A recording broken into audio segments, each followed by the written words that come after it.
social worker for a number of years, and it was really rewarding. It was really meaningful to work as a social worker. I worked in social services, but I also found that it was kind of frustrating too, because I could only help, maybe a handful of people or families at any one time, and there was so much need, and there were so many people who needed help, and there were so few resources, and it became frustrating to be able to really only help a few people at a time.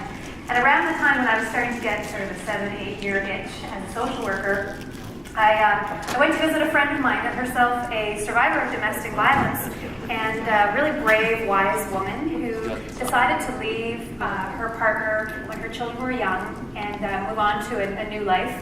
And she was teaching her kids about the value of money. And I think you'll find this really interesting, those of you who have young kids or had kids or grandchildren. She taught her children that there were 3 things that you can do with money. Okay, there was no magic. There's 3 things. You can spend money, you can save money, or you can give it away. You can spend, you can save, or you can give it away. And I thought that was really interesting. And I was visiting one day, and her 7-year-old son was putting his allowance. He actually had 3 jars. He had his spend jar, his save jar, and his giveaway jar. And he was putting his allowance in the 3 jars. And I asked him, Sam, which is your favorite jar? And I thought, well, for sure, he's a 7-year-old boy. He's going to say the spend jar is his favorite jar. And he said, actually, the giveaway jar is my favorite jar. And I said, why is that? And he said, well, with the giveaway jar, I get to make the world a better place.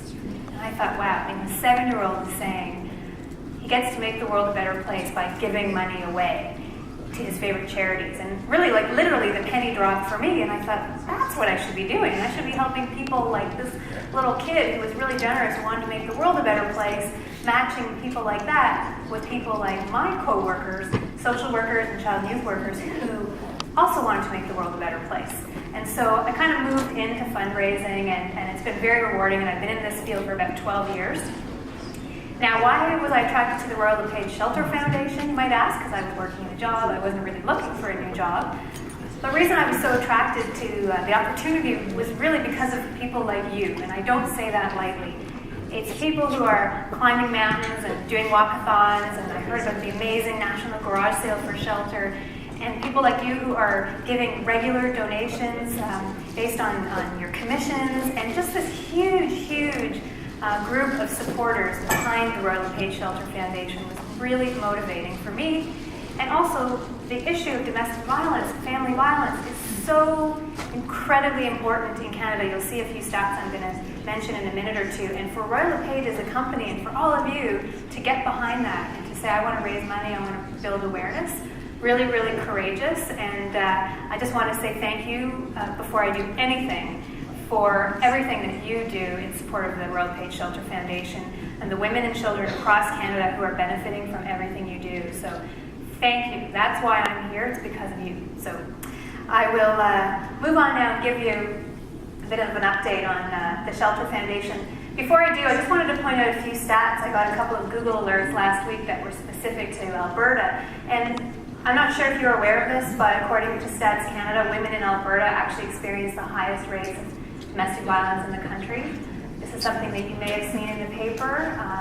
It's not something that I'm sure you would be proud about or brag about in any way, but it's real, right? It's a real issue, and it's happening here in your province.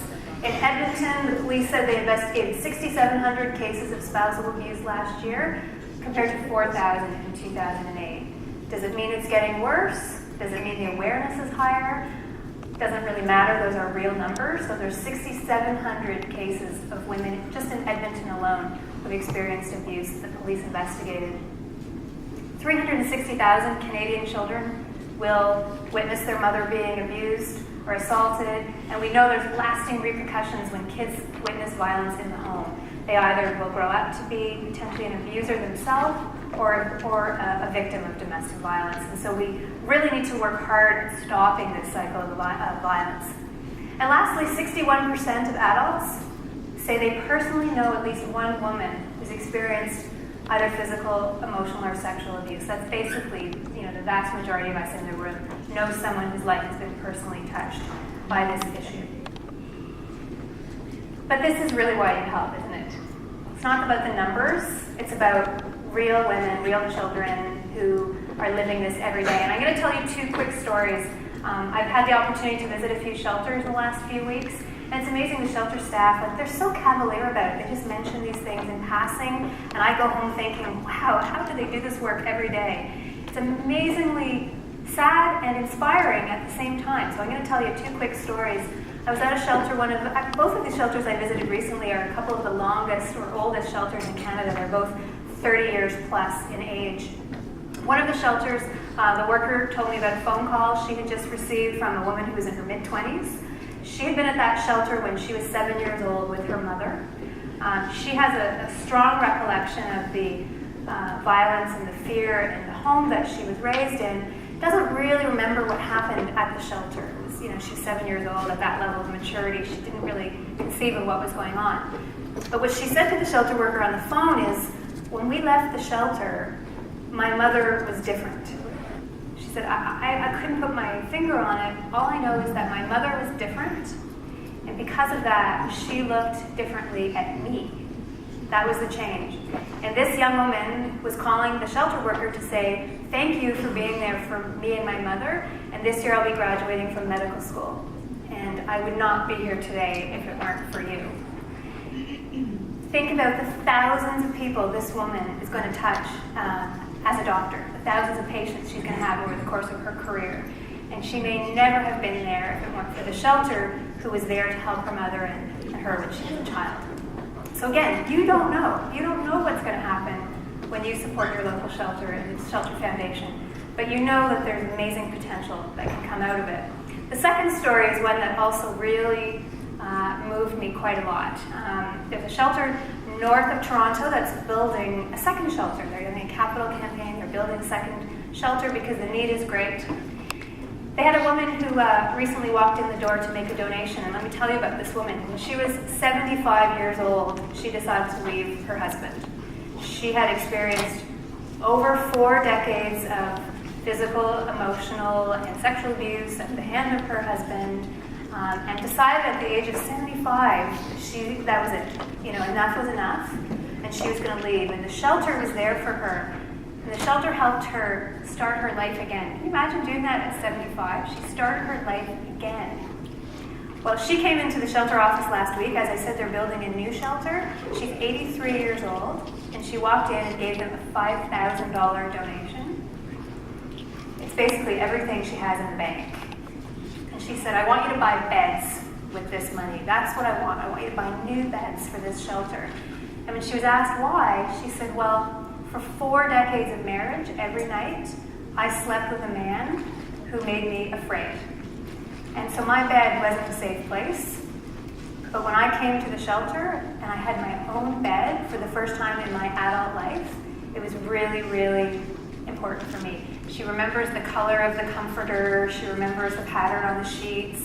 And she said, I want the women who are going to move into the new shelter to have their own bed, to know that they're finally safe and that they can have another life, a better life.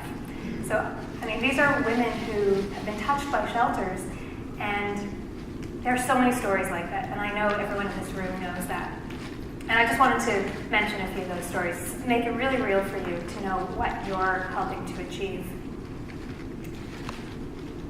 So we all know the Royal LePage Shelter Foundation, the largest public foundation in Canada dedicated exclusively to funding women's shelters and violence prevention and education programs. And we're the only Canadian real estate company with our own foundation. And again, I think most of you know this, but it's really worth repeating. Having been in fundraising for about 12 years, this is almost unheard of. Because Royal LePage pays 100% of the administrative costs, every dollar you raise goes to helping our cause. And that's, again, really, really rare in the charitable sector, and very, very meaningful to everyone who is able to receive donations on your behalf. The Royal LePage Shelter Foundation had an amazing year. We had increases in commission donations last year. We had the National Sales Conference in Montreal and events associated with that, raising about $145,000, which is fantastic. Clap, clap. All of you who were there and supported that, thank you so much. It's amazing. We raised over $100,000 4th annual Shelter Gala and Evolve Invitational, and the Shelter Blooms campaign, which, it's not a huge fundraiser. We've raised $10,000, but what's really meaningful about that is we're out there in the community, we're raising awareness of the work that you're all doing to stop violence against women, and that's an amazing thing too. The Alberta results, I just want to point out a few things for you. Alberta continues to be one of the most giving provinces in the country, and I'm not sure if you know this. In 2010, Alberta had 9% of Royal LePage's realtor population, but raised 16% of our national fundraising. You're the only province where the number of realtors is actually outweighed by how much you raise. So this is an amazing accomplishment, and something you should be definitely proud of. You raised $250,000, $250,000. In 2010, in the previous year, you raised $214,000, so you exceeded your previous numbers. You had just under $40,000 from the National Garage Sale for Shelter, a 64% increase over the first year, and you had 17 garage sales, a 30% increase over 2009. So I definitely, as Chandra started earlier today, have to do a plug for this year's National Garage Sale for Shelter. For those of you here who have yet to sign up your offices, we'd love to have you, and we're here to help you. I'll speak to that more in a minute. And I'd like to say, I'm starting this slide with drum roll, please. So can you guess what I'm about to say? Drum roll, please.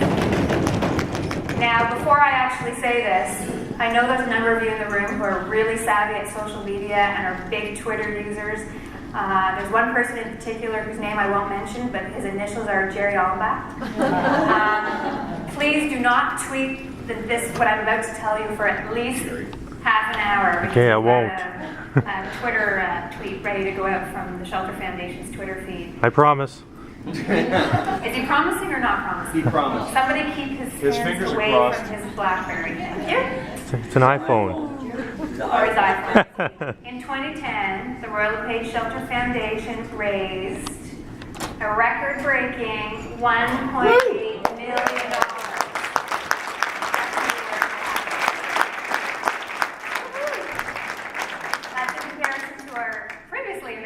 Record-breaking result of $1.5 million. That's because of all of you and everyone across Canada. Just fantastic. And as I say, I'm literally announcing, I just got this number confirmed last night. So, sorry, you're right. That should say 09 at the bottom. Thank you. I was typing it at like 6 o'clock this morning. So, in 2010, we raised $1.8 million versus $1.5 the previous year. So, thank you so much for that. And something really that we should all be immensely proud of. And I mentioned a minute ago the garage sale for Shelter, which was one of our highest profile, biggest successes last year. We raised $315,000 out of that $1.8 million, 150% increase over 2009, and we had 128 offices across Canada versus that's 60% increase over 2009. So 2010 we had 128 offices. 60% increase. So let's see if we can do that again this year and get us above the 130 offices, which would be fantastic. And what's new for 2011? So, I'm new, so I'm up there first, but you already know about me now. We're going to continue a focus on the 4th R project. I hope that all of you know about the 4th R. The 4th R is our national initiative where we're working with grades 6, 7, and 8-year-old school children, 6, 7, and 8. And I think actually into grade 9 as well, where we're doing violence prevention and education. So it's really important, again, that's the critical age where they learn what's right and what's wrong. And that's the age when they also learn that treating other people with respect and kindness is the way to have a healthy relationship.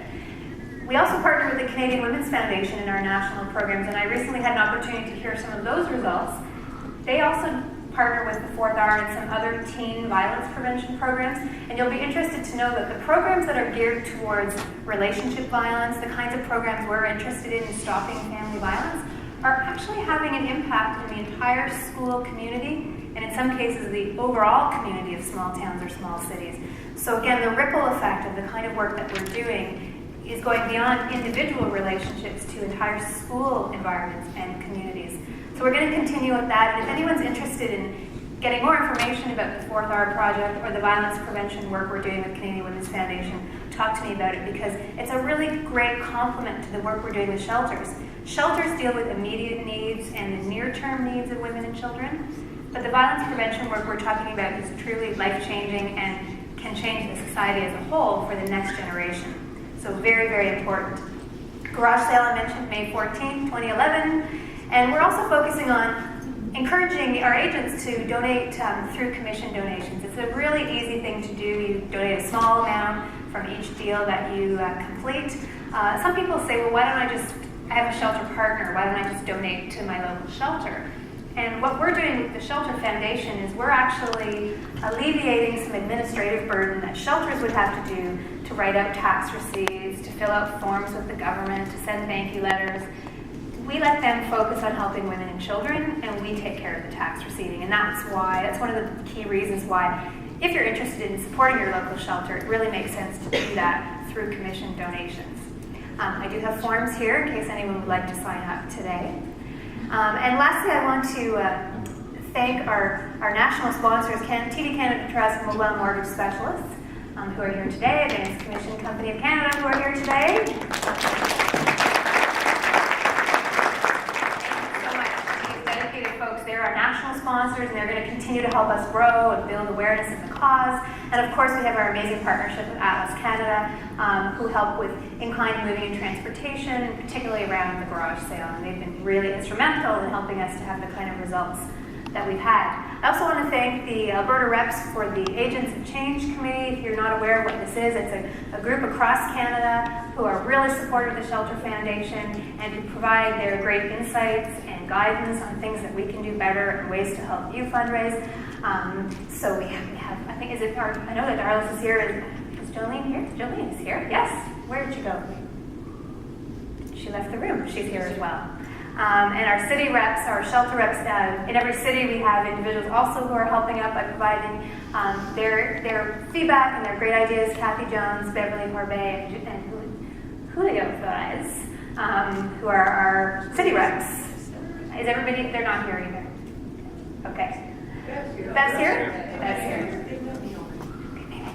Thank you so much to that group of people. They're really, really instrumental in helping us. And just lastly, we're here to help. We have a very small Shelter Foundation team. I sort of joke that we're lean and mean, but we're actually lean and nice. And my team is there to help you. That's our email address and our webpage, and we do have some social media postings as well on Shelter Foundation. So at any time you want to get in touch with us, that's how you can do so. And I'm here for the rest of the evening. I look forward to having a chance to talk with more of you. So thank you again for your support.